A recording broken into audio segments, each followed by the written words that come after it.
پانچویں رکوع میں ایک مکالمہ آ رہا ہے دو اشخاص کا۔ ایک شخص وہ ہے کہ جس کو اللہ نے دنیاوی نعمتیں جو بھی اس دور کی تھیں بھرپور دی ہیں، مادی وسائل بھرپور دے رکھے ہیں، اور وہ اس قدر اس کا معاملہ ٹھیک چل رہا ہے کہ ہوتے ہوتے اس کی نگاہ اب اللہ کی طرف سے ہٹ کر ان مادی اسباب و وسائل ہی پر جم گئی ہے، اس کا توکل اور اعتماد اسی پر قائم ہو گیا ہے۔ ایک دوسرا شخص ہے دنیاوی اعتبار سے مرفع الحال نہیں ہے، اس کے پاس دولت نہیں ہے، دنیاوی چیزیں نہیں ہیں، لیکن وہ اللہ تعالیٰ کی معرفت اسے حاصل ہے۔ وہ اس دولت مند آدمی کو کوئی نصیحت کرتا ہے کہ تم اللہ کو بھول گئے ہو، تمہیں چاہیے کہ ان تمام چیزوں کے اوپر جو بھی اللہ نے تمہیں دی ہیں اس کا شکر ادا کرو، اس کا حق ادا کرو۔ لیکن اس نے اپنے گھمنڈ میں آ کر اسے بہت تلخ جواب دیا، میرے پاس یہ سب کچھ ہے تو گویا کہ میں اللہ تعالیٰ کا لاڈلا ہوں، چہیتا ہوں، تم جوتیاں پٹخار رہے ہو، تمہارے پاس کچھ نہیں ہے، تمہاری کوئی حیثیت نہیں ہے، تمہاری حیثیت ہی نہیں ہے کہ مجھے تم واعظ بھی کہو۔ لیکن یہ کہ اس پر پھر جو ان کے درمیان معاملہ ہوا تو انہوں نے کہا اس شخص نے کہ ہو سکتا ہے کہ اللہ تعالیٰ تمہارے اس سارے دولت کو اور مال و اسباب کو ضائع کر دے، لیکن یہ کہ اس نے کہا کیسے ہو سکتا ہے، میں نے سارا بندوبست ٹھیک ٹھیک کیا ہوا ہے۔ بہرحال نتیجہ یہ نکلا کہ اللہ تعالیٰ نے اس کی اس پوری دولت کو ایک طریقے سے ضائع کر دیا، اور پھر وہ اپنے ہتھیلیاں ملتا رہ گیا، کف افسوس ملتا رہ گیا، اور اس نے کہا ہائے کاش کہ میں نے اپنے رب کے ساتھ شرک نہ کیا ہوتا۔ حالانکہ اس پورے رکوع میں کہیں کسی دیوی کا، دیوتا کا، کسی اور الہہ کا کوئی ذکر نہیں ہے۔ تو اس رکوع میں سمجھنے کی بات یہ ہے کہ ایک شرک ہے مادہ پرستی کا شرک، مادی اسباب و وسائل پر اتنا تکیہ ہو جائے، اتنا توکل ہو جائے، اتنا اعتماد ہو جائے کہ پھر اللہ تعالیٰ کو انسان بھول جائے، مسبب الاسباب پر سے نگاہ ہٹ جائے، اور وہ سمجھے کہ سارا اعتماد اور توکل میرا ان مادی اسباب و وسائل پر ہے۔ تو یہاں گویا کہ اس نے ان مادی وسائل و اسباب ہی کو اپنا معبود بنا لیا ہے۔ تو یہ شرک ہے جو اس دور کا سب سے بڑا شرک ہے۔ اس دور میں بت پرستی کا شرک بہت کم رہ گیا ہے، اب ستارہ پرستی کا شرک کہاں رہ گیا ہے؟ کون لوگ ہیں جو ستاروں کو پوجتے ہیں؟ اب تو انسان سمجھتا ہے ستاروں تک تو ہم پہنچ ہی جائیں گے، ہمارا علم تو پہنچ ہی چکا ہے، چاند تک ہم اتر آئے ہیں، اب چاند کو کون پوجے گا؟ یہ جو اب ساری جو ہے اب جو پوجا پاٹ ہو رہی ہے وہ تو مادہ پرستی کی ہے، وہ دولت کی ہے، وہ در حقیقت یا وہ نظریاتی طور پر وطن پرستی ہے، اس کا ایک شرک ہے۔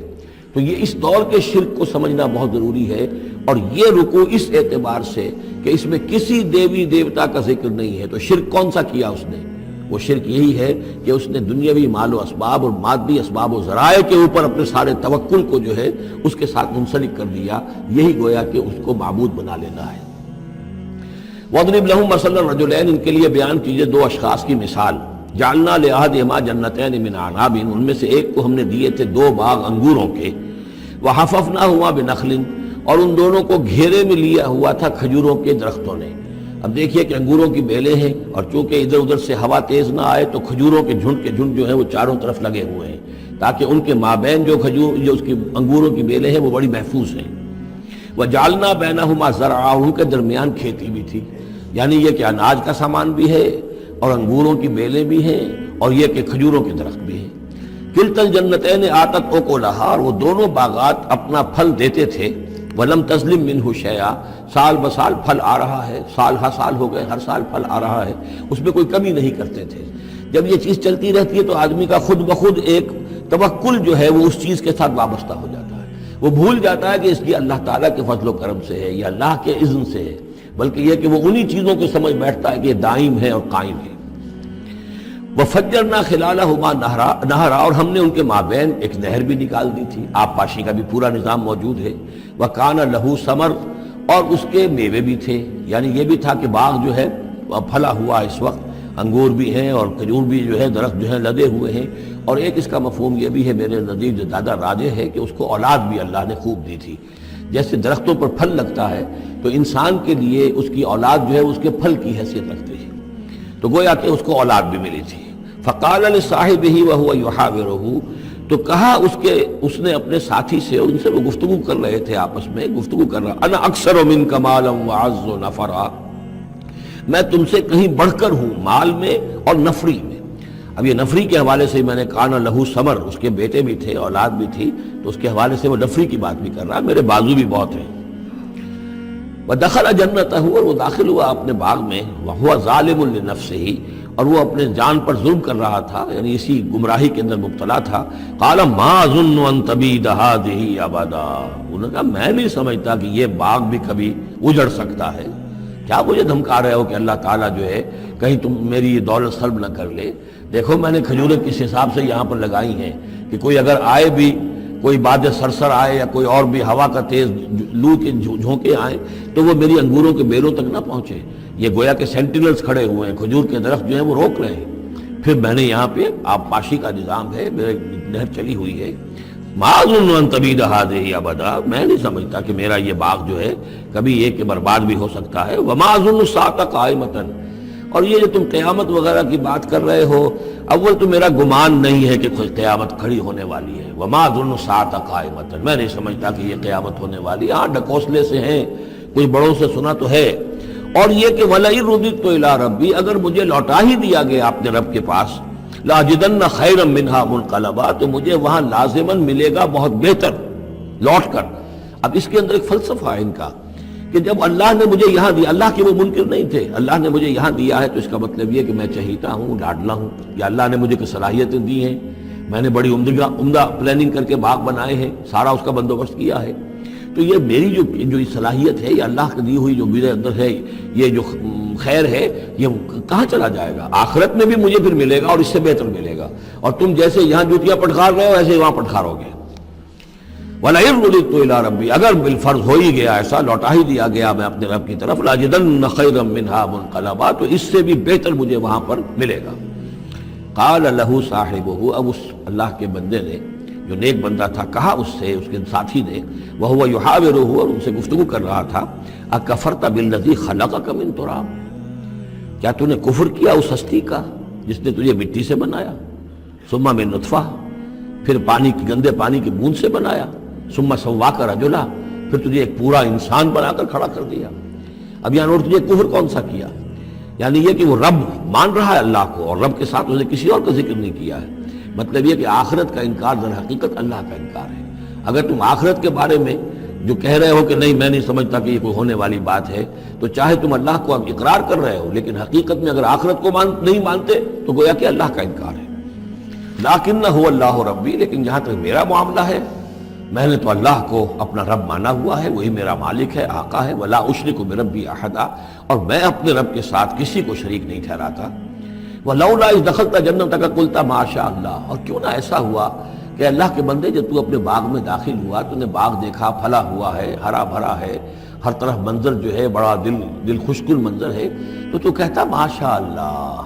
یہ پھر وہی مجلسی کلمہ آ گیا جس میں توحید کوٹ کوٹ کر بھری ہوئی ہے. ماشاء اللہ، یہ جو اللہ نے چاہا، جو اللہ نے چاہا، یہ سب اس کے فضل و کرم سے ہے.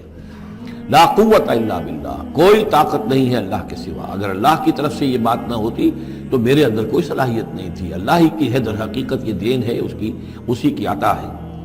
ان ترن انا اقل منک مالا و ولدا، اگر تم دیکھ رہے ہو کہ میں تم سے کم ہوں مال میں بھی اور اولاد میں بھی، فعسى ربی ان یؤتینی خیرا من جنتک، تو مجھے تو اپنے رب کے بارے میں یہ یقین ہے کہ وہ جب چاہے مجھے تیرے باغ سے بہتر باغ دے سکتا ہے.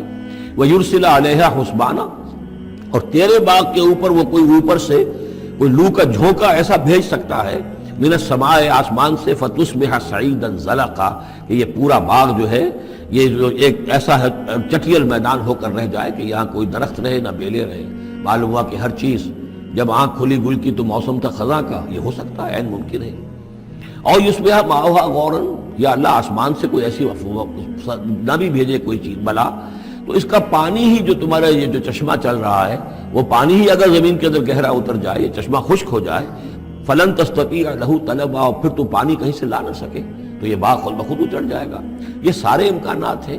مسبب الاسباب نے تمہارے لیے اس وقت سارے اسباب جمع کر رکھے ہیں، جب چاہے گا ان میں سے کسی ایک سبب کی بھی اگر تناب کھینچ لے تو یہ سارا معاملہ جو ہے یہ تو شیش محل کی طرح کا ہے، ایک ہی جو پتھر ہے وہ اس سب کو چکنا چور کر دے گا.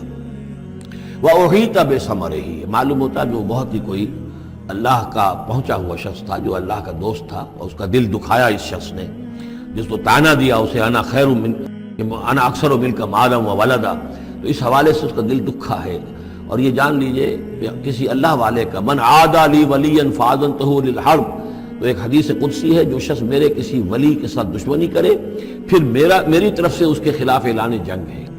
تو اس نے چونکہ یہ دل دکھایا ہے، اور فارسی کا ایک شعر بھی بڑا مزیدار ہے کہ ہیچ قوم را خدا رسوا نہ کرد تا دلے صاحب دلے نامد میں درد۔ کسی صاحب دل کے دل کو ٹھیس لگتی ہے، درد اس کے اندر پیدا ہو جاتا ہے، صاحب دل ہو، اللہ کی محبت اس کے دل میں ہو اور اسے ٹھیس پہنچے، تو تا دلے صاحب دلے نامد میں درد ہیچ قوم را خدا رسوا نہ کر۔ قومیں بڑی رسوا ہو جاتی ہیں کسی ایک اللہ والے کی کہ دل جو ہے اس کی دل کو اگر تکلیف پہنچے تو وہی تب ثمرہ ہی، اس کا سارا ثمر سمیٹ لیا گیا۔ اللہ تعالیٰ نے جو کچھ اس کو دیا تھا وہ سلب کر لیا، باغ بھی ختم ہوا، اولاد بھی ختم ہوئی۔ فَأَصْبَحَ يُقَلِّبُ كَفَّيْهِ عَلَىٰ مَا أَنفَقَ فِيهَا، تو وہ رہ گیا اپنے ہاتھوں کو ملتا ہوا، اپنی ہتھیلیوں کو ملتا ہوا، جسے ہم کہتے ہیں کفِ افسوس ملنا۔ يُقَلِّبُ كَفَّيْهِ عَلَىٰ مَا أَنفَقَ فِيهَا، جو کچھ اس نے خرچ کیا تھا، انویسٹ کیا تھا، محنت کی تھی، کتنا عرصہ لگا تھا اس باغ کے پلاننگ میں، باغ کو اس نے لگایا تھا، کہاں کہاں سے پودے لایا ہوگا۔ ما انفق فیہا وہی خاویۃ علی عروشہا، اور وہ باغ جو ہے گرا پڑا ہوا تھا اپنی چھتریاں کے اوپر، کیونکہ جو انگور کی بیلیں ہوتی ہیں، وہ ٹٹیاں ہوتی ہیں، چھتریاں ہوتی ہیں، وہ سب اوندھی پڑی ہیں۔ وَيَقُولُ يَا لَيْتَنِي لَمْ أُشْرِكْ بِرَبِّي أَحَدًا، اور اس وقت وہ کہہ رہا تھا ہائے میری شامت، کیا کاش کہ میں نے اپنے رب کے ساتھ شرک نہ کیا ہوتا۔ اب یہ کون سا شرک ہے؟ اس پوری اس گفتگو کے اندر کہیں کسی دیوی کا، دیوتا کا، کسی کا ذکر نہیں ہے، کسی کی شفاعت کا ذکر نہیں ہے۔ یہ ہے ہمارا آج کا نقشہ مادہ پرستی کا، آج کی ہماری ذہنیت جو ہے پوری کی پوری اس رکوع کے اندر موجود ہے۔ وَلَمْ تَكُنْ لَهُ فِئَةٌ يَنْصُرُونَهُ، اور نہ ہوئی پھر اس کی کوئی جماعت، کوئی اس کی فوج ہوتی جو اس کی مدد کرتی من دون اللہ، اللہ کے مقابلے میں۔ وَمَا كَانَ مُنْتَصِرًا، اور نہ ہی وہ اس قابل تھا کہ کسی سے انتقام لے۔ کس سے انتقام لے؟ سارا فیصلہ تو اللہ کی طرف سے ہوا ہے۔ هُنَالِكَ الْوَلَایَةُ لِلَّهِ الْحَقِّ، یہاں تو حکومت اور اختیار کل کا کل اللہ ہی کے لیے ہے، سچے اللہ کے لیے جو الحق ہے۔ یہ ولایا ہے واو کے زبر کے ساتھ۔ والی کہتے ہیں حاکم کو، مالک کو والی، والی سے ولایا بنتا ہے۔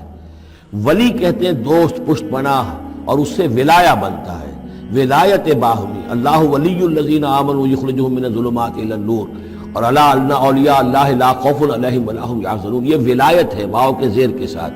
اور والی ہونا کسی کا، فلاں ملک کا والی فلاں تھا، یعنی وہاں کا حکمران تھا، بادشاہ تھا، تو یہاں کی بادشاہی، یہاں کا اختیار، هنالک الولایۃ للہ الحق، کل ولایت اللہ ہی کے ہاتھ میں ہے۔ هو خیر ثوابا و خیر عقبا، یقیناً وہی بہتر ہے انعام دینے والا، اور وہی بہتر ہے نتیجے کے اعتبار سے، عاقبت کے اعتبار سے۔